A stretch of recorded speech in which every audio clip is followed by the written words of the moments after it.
Dr. Rick here. Another Relate Well moment on on Rick's Remarks. Kind of play my name, Rick Marks, Rick's Remarks. All right, I'm being silly. So today, at this moment, we're going to have a conversation around what I call what happened and your story. You ever thought about why is it that people struggle with things that happened to them in life that happened years and years ago, but they still struggle with those things that happened years and years ago? We're going to kind of look at that and what is it that keeps us stuck and keeps us from moving forward and achieving, become successful in life. All right. So with that said, I'm going to step over here to my board and we're going to have a philosophy lesson for just a minute here. All right. So what I want you to think about for a minute is this kind of a question. If this line right here, all right, so if this line at the timeline, here is the day that you were born, here is the day that you die, and there we go, birth and death. And people say that between birth and death is life. I'm going to argue that a person is alive between birth and death, but I am going to argue that in itself is not life. Life is a noun. Life is an entity in itself, if you will. And the reason I can say that is I'm going to ask you a question. The question is this: where does life actually happen? Where does life happen? And for the sake of time, I'm just going to kind of give you the answer. Now, we in my marriage intensive, relational intensives, we spend a little more time delving into this. But for the sake of this video and this format, if I ask the question, where does life happen? The answer to the question is life happens everywhere outside of me. People say that life happens wherever I am. Well, if life happens wherever you are, then that would then suggest that wherever you're not, there is no life. But life is everywhere. It's just because you're here, wherever you are right now, watching this video, that doesn't mean life isn't happening in the Sahara or in the Brazilian jungles, right? Or in the Middle East. Life is everywhere. And everything actually exists in life. All living things exist in life. And every day, things come into life, and every day things leave life. When you die, you leave life. When you come into the world, at conception, you enter into life. So every day things come into life, and every day things leave life. So if we ask the question, where does life happen? The answer is what? Everywhere outside of me. It's out here. We exist in life. And wherever you are, you're living in life. As you're watching me right now, you're actually watching me in life. If you get up and go to the restroom, you're going to go from here to that place where the restroom is. You're going to walk there in life. Got it? So now most people don't live their life in life. Got it? They don't live their life in life. Most people live their life in their head, watching life, judging and criticizing it. Hang on to that thought. We'll come back to it. So life also happens in time, T-I-M-E. If we were asked the question, when does life happen? The answer is pretty simple. It happens moment by moment by moment by moment. I mean, time is passing us by. Time is in the present. And what just happened 3 seconds ago will never happen again because it's already gone in time. And in about 3 seconds from right now, time will pass us by. See, here it is right now in this moment, but it just left. So life happens in time, moment by moment by moment. So now think about this. Since life happens outside of me, all around me, and it happens in time, moment by moment by moment, why is it then? When way back here in your childhood, people's childhood, there are things that happen to them. We're going to call those things the things that happen. Each of these things that happen to us is an event, all right? It's an event. Why is it then, when events take place back there in life and time, people are still struggling with what happened at age 20, age 30, age 40, age 50, when what happened to them back there in lifetime hasn't happened in years? In other words, I grew up in a home where my dad bought a cow prod, all right? And I haven't been shocked with a cow prod in 36 years, and my dad's been dead that long. But why do people still struggle with issues that happened to them in life and time when what happened to them hasn't happened in 36 years? That's the question we're going to ask. Now, most people's answer to that is, well, people struggle because of what happened. And I would say, so You're saying the reason people are struggling is because of what happened, the event. And they go, yes. And I said, well, then if you're honest about it intellectually, you've got to admit that you can never heal. Well, actually, that's not true. You could. All you got to do is get a flux capacitor, put it on your DeLorean, go back in time, undo the event. You get the picture. And if the event is the reason why people don't heal and can't change in the future, then why is it some people overcome things that happen to them and some people don't? That's the conversation we want to enter into. So to do that, we're going to draw a circle here. This is the circle of what happens to us. All right? This is what happens. There is an event. When I was a young boy, born in Miami, around 8 or 9, my dad decided we were going to play baseball. And so I went out for my first year playing baseball. The name of our team was Sightland Supers. I think Sightland was a plumbing company. They were the sponsor for our team. We had orange uniforms. My first year playing baseball, I had a perfect batting record. I mean, perfect batting record. I never hit the ball. Never hit the ball. It may chuckle, and it's kind of funny. However, what nobody knew is this. When I would stand up to bat, I'd be looking at the pitcher. But what no one knew was, as I was standing there waiting to get a pitch, I wasn't paying attention typically to the pitcher. I was actually listening to a voice behind me that would say pretty derogatory things like, why can't you blankety blank be like the other boys? Don't make me look bad. It was my dad. It was my dad. And every time pitches come by, I'd strike out. You see, it's never the event, because here's what you don't know. Whenever an event takes place out here in life and time, the brain is a meaning-making machine. Meaning-making machine. What I mean by that is the brain has to attach meaning to everything. It attaches meaning. It has to make sense of why something's taking place. And because a child brain prior to age 13 thinks egocentric, which means I am the center of the world, and anything that happens out here in life and time, I am the cause of, right? This is why children who are small and their parents divorce, their brain naturally thinks, what did I do to make mommy and daddy divorce? Or if they're sexually abused, what did I do to make that person do that to me? Or if they're physically abused, what did I do that made them want to do that to me? It's egocentric. Abstract thinking kicks in 12, 13 years old. And so whenever a person experiences something way back there in life and time, what happens is the brain, because it is a meaning-making machine, the brain needs to attach meaning to it. And what the brain does is it creates a story about the event, a story. And the story that your brain creates about what happened back there in life and time is usually in the phrase of I or I'm. Two main stories that my brain created way back there in life and time because of the things that happened. Number one, the main one was, I'm not good enough. It's like something happens, and then my brain said, oh, see, you're not good enough. And then your brain decides you're not good enough. Another was with my stepmother, when I should have been taken to a hospital and she didn't. My dad ended up doing it later that night after the infection had gone above my knee. And she kept putting me down throughout the day. But the reality is my brain decided that I didn't matter, that I don't matter. It's just a brain. The brain has to make sense of it, but the child brain thinks egocentric. So what happens is when an event takes place, your brain has to make sense of it, so your brain creates a what? A story. And the story is in the phrase of I or I'm. And then your brain makes the decision, I'm not good enough, I don't matter, I'm unlovable. All right? We'll take a look at different stories here in a minute. And once your brain makes the decision that I'm not good enough, it's like the decision's made, but your brain forgot that it made the decision that you're not good enough.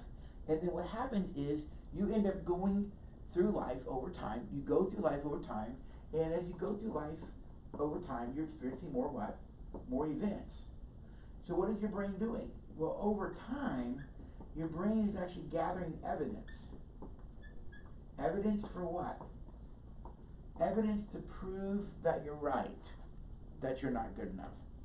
You see, the problem is never really the event. Ultimately, it's the story.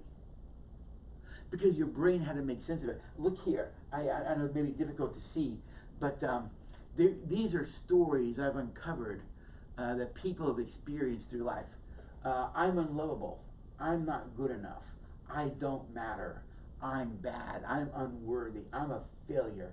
I can't do anything right. I'm inadequate. I have no value. I'm not perfect. I'm shameful. I'm ugly. I'm broken and unfixable. I'm a loser. I'm stupid or dumb. I'm not smart. I'm unacceptable. And there's many, many others, I am sure. That's why I put the word other there. It's like your brain goes through this event, and your brain decides something about itself. It's I'm not good enough. I'm unlovable. I'm a failure. And then your brain forgets that it made that decision. So now you've got a story that your brain created as a little kid based on what happened. But you didn't know your brain made a decision. So what happens then? Well, you end up going through life, experiencing more events, and all your brain is doing is reinforcing that you're not good enough, you don't matter. In other words, I have a PhD and two master's degrees. Not part of my degrees, and I had a 4.0 GPA. But let me say this to you. I'm willing to admit that part of that was story driven. In other words, there was a part of me that still didn't believe I was good enough, that I mattered, but if I kept trying harder, if I got more degrees, then I would be good enough. You see, most people don't live life in life. What they do is they live life in their head, and what dictates their future is the story. In other words, it's what we like to call a past created future. Here's a child in the foreground here, looking down that road, and as they look down the road, all they see is their story. So you go, what is a past created future? The best way to understand a past created future is to think about an artist. When an artist wants to paint a picture, where is the picture? Well, obviously it's in their head. They can see what they want to paint here in their head. They can see this color scheme, they can get a sense of what they want to paint. But the story is not real in life and time, because if it was real out here in life and time, you could hang it on a wall. So since the story is just a possibility, it's not real yet, it's just a possibility, it's an idea that's possible, how can they make what is possible real out here in life and time? Well, for sure, they gotta have three things I can think of. They gotta have paint, they gotta have paint brushes, and they gotta have a what? A canvas. A canvas. But what is on the canvas when a painter starts to paint? The obvious answer is nothing. The canvas must be blank. It must be blank. Because if the canvas was already marked up, you couldn't paint what's possible that you see in your head. You have to alter it. Past created futures are essentially the same thing. I mean, think about this. Here on the back of my hand, let's say this is a canvas, and this is the canvas of my tomorrow. I could ask you right now, how do you see yourself as a woman or a man? How do you see yourself as a Christian? How do you see yourself as a spouse? How do you see yourself as a parent? How do you see yourself as a boy or girlfriend? How do you see yourself as just the person you want to be? You can right now tell me exactly what you look like. You can tell me exactly what you look like as a spouse. You can tell me exactly what you look like. But why is it most people never achieve what they see in their head? It's simple now. I've always said this, and I'll say it again here. One of my favorite quotes is by Einstein, which essentially he said, make things simple, just no more simpler. Got it? I'm about simple. Past creative futures. So right there on the canvas of my heart, I can tell you right now what I look like as a husband. I can tell you what I look like as a father, etc., etc. I can see it in my head. But why can't I get there? It's because what I don't know that I don't know is this. What you're actually doing is as you look onto the canvas tomorrow, seeing the person you want to be, what you didn't know is you take your story, which comes from the what? The past. The story was created in the past. And you take your story that comes from the past and you write it onto the canvas of tomorrow. And as you look out there on the canvas tomorrow, you go, yeah, but I'm not good enough. Yeah, but I don't matter. Yeah, but I'm a failure. And that's how most people live their life and never ever achieve and accomplish or become what they want. Because what you don't know is you have a story at play. You keep throwing out to tomorrow, the canvas tomorrow, and you never ever ever know or question the story that you keep throwing onto canvas tomorrow. So all you're going to do is keep getting more of the story. That's what I did. Until I was faced with the reality that I'm going to have to deal with my story. We'll talk more about that in a little bit. So your story that you created back there in life and time because of what happened is one of the big reasons people don't transform their lives. But the second is this thing in the back of your head, I call it it. I-T, it. I actually have a little guy over here, a little doll with purple and white hair. I use that as my visual for it. Now you go, what is it? It is a little voice in the back of your head. It sits right back here, and what it does, it watches life. Now it will never come out here and deal with life. But what it does, it sits in the back of your head and watches life. And as it watches life, it judges and criticizes and critiques life. In other words, it is like the fans in the stadiums. Now, the fans in the stadiums, they're sitting up there in the stadium. They're watching life down there on the field or the court. The people who sit in the stadiums, they kind of think this way. What'd you make that call for, coach? What'd you make do this for? Oh, come on, ref. What'd you make that route for? All of that are people in the stands thinking and voicing what they see, critiquing. What I always want to tell them is, hey, why don't you get out of the chair, go down there on the field after suiting up, tell me if you think the same way. You don't. You don't. 300-pounder coming at you. Make a decision. Person just served the ball over a net or go 100 miles an hour. What are you going to do? No, I think I'd rather sit back in the back of my head, watch life and judge and criticize it. Because see, it's a lot more comfortable to sit in my head and watch life than to come out here and deal with what is going on in life. To live out here outside of myself. Most people don't know how to live fully in the present. No, they don't. What they do is they live in the present in their head. And when you live in the present in your head, you're not in the present. You're in your head watching the present, judging, criticizing it. It's a very different way to live life out here and live life in your head. But here's the problem. Whenever you live to it, because it is always listening, it's already listening. Some of you right now are listening to me. Some of you aren't listening to me. What you're actually doing is you're listening to the it voice in your head, judging or criticizing me. You're thinking about what I said. But because you're so focused on listening to the it voice, you're not fully out here.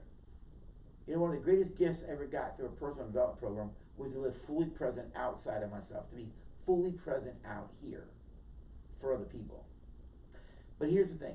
If you want to listen to it, this is the way it thinks. It thinks like this. It goes, that's true, that's false.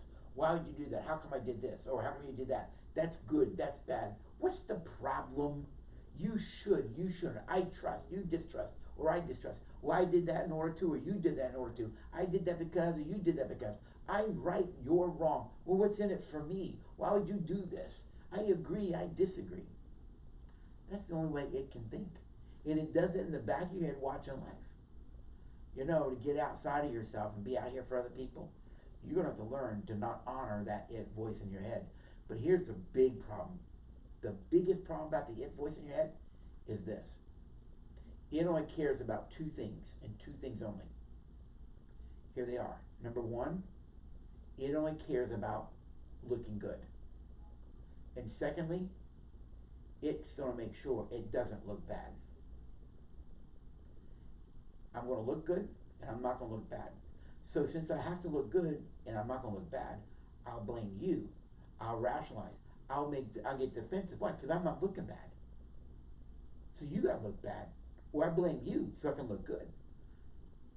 My friends, the it voice in your head is not your friend.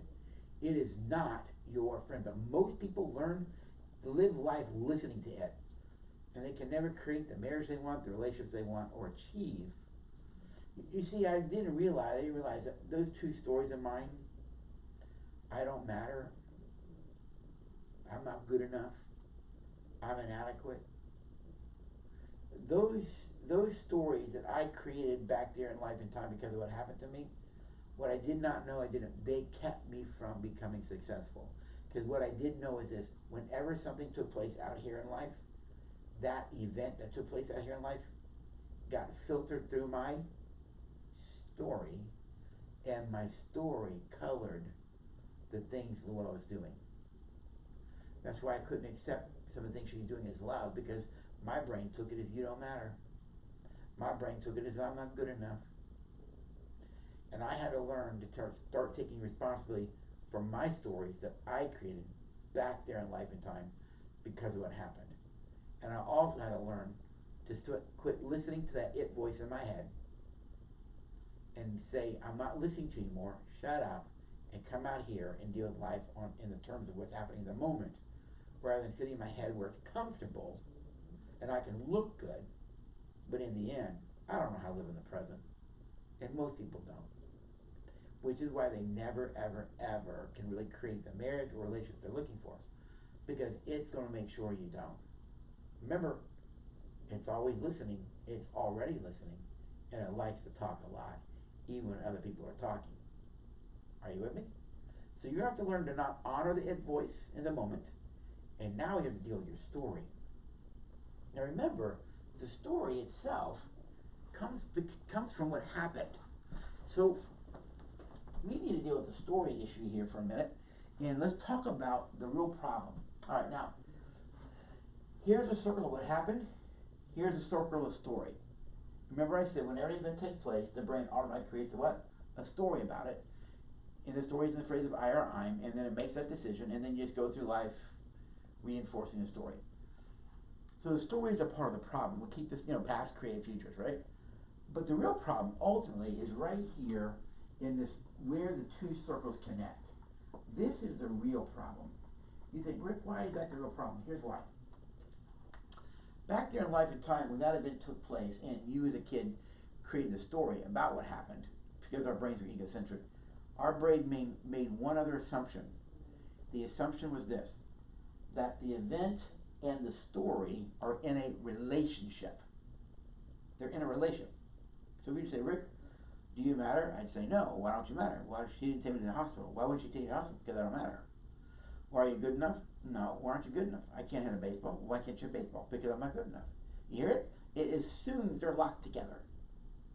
And then in my healing, God asked me a question. And the question was this, Rick, have you ever considered the possibility that the event, that what happened to you back there in life and time, that what happened to you, and the story that you told yourself, in reality had no relation. As a matter of fact, Rick, in reality, they are actually distinct from each other. They are two separate events that happen parallel. The Lord asked me to maybe consider possibly that I need to unhinge those two things and just see them as parallel events rather than having meaning. Well, the brain's a meaning-making machine, so I had to say, then how do you explain what my dad did? How do you explain what happened? And what the Spirit told me was this. What you failed to understand, Rick, was your dad did what he did because your dad was trapped in a story from his father. And your dad's stories damaged and hurt you kids. It was the first time I began to realize my dad wasn't just an offender, he was also a victim. My dad died at age 47, 36 years ago, still living out his story. And I actually forgave my dad because I began to see him as he really was. And then I remember the moment. I felt it in my body. I went, wait a minute, God. You're suggesting I'm good enough. You're suggesting that I matter. You're suggesting that I'm lovable. You're suggesting that you get the message. All those stories, and I had to say, then if you're suggesting that about me, I need something out here in life and time, something out here, regardless of what I tell myself in my head, out here in life and time is like an anchor. It means it. It's proof that I am, regardless of what I say. And the Holy Spirit just asked me some questions, and they were kind of in this order. Rick, would I die for something I didn't love? No, sir. Would I die for something that had no meaning to me? No, sir. Would I die for something I did not value? No, sir. Would I die for something that didn't matter? No, sir. Would I die for something I didn't believe was good enough to die for? No, sir. And then it hit me, folks. I've always been good enough. I've always mattered. I always will matter. Why? Because the cross declares that I matter, Because the cross declares that I am good enough. The cross declares that I have meaning. The cross declares that I'm lovable. The cross declares that I have value. And I got to decide in that moment in time, as I do each moment by moment by moment, still to this day, do I want to listen to the story that I told myself back there as a kid to make sense of what happened? Or do I want to go with the story that the Creator, the loving Father, has declared over me? Whether I believe it or not, it is irrelevant. It is still true of me. And what the Lord showed me was, Rick, you matter, you have value and worth, and you can't even take it away from you. And I got to make a decision moment by moment by moment. What story do I want to live by? The one that I told myself back there? Or the one that Father declares over me? You can choose to live by the story you told yourself, or you can choose to live by the story that the cross has already declared over you. That's a choice you get to make moment by moment by moment in life and time. And I would recommend that as you do, learn to silence the it voice. Just tell it, I'm not listening to you. You're going to die to the it voice. What the Bible refers to as the flesh, I like to call it. You're in this fleshly body. It has its own way of thinking. But you don't have to honor that voice. Because you can only honor some voice. Why honor that voice? It doesn't have anything good for you. All it wants to do is look good and avoid looking bad. When already, we're already lovable. We already matter. Up against the cross, all those stories come crashing down. So, what happened is just what happened. Can't undo it. It's already done. That event took place. So the reason you struggle today isn't because of what happened. It's because you have a story to play that you've not dealt with. But if you give up that story, you can heal and move on in this moment and the next and the next. And each moment changes your future. I hope in some small way this was helpful. Dr. Rick Marks with Relate Well. Want more information about our work? Go to Dr. Rick Marks, that's drrickmarks.com, and you'll see my faith-based website there. And if you're interested in our Relate Well curriculum, where we actually teach singles and married people healthy relationship skills, emotional regulation skills, our whole 9-session program that actually gives you the fundamentals for building healthy relations. It's called Relate Well. Go to relatewell.us, that's relatewell.us. Click on the core button. There it is, your link to purchase that. You can watch me teach it, and you can learn the skills in the privacy of your own home. If you're single, get someone to join you to learn the skills with you. This is Dr. Rick Marks. Thank you for listening, and thank you for your time.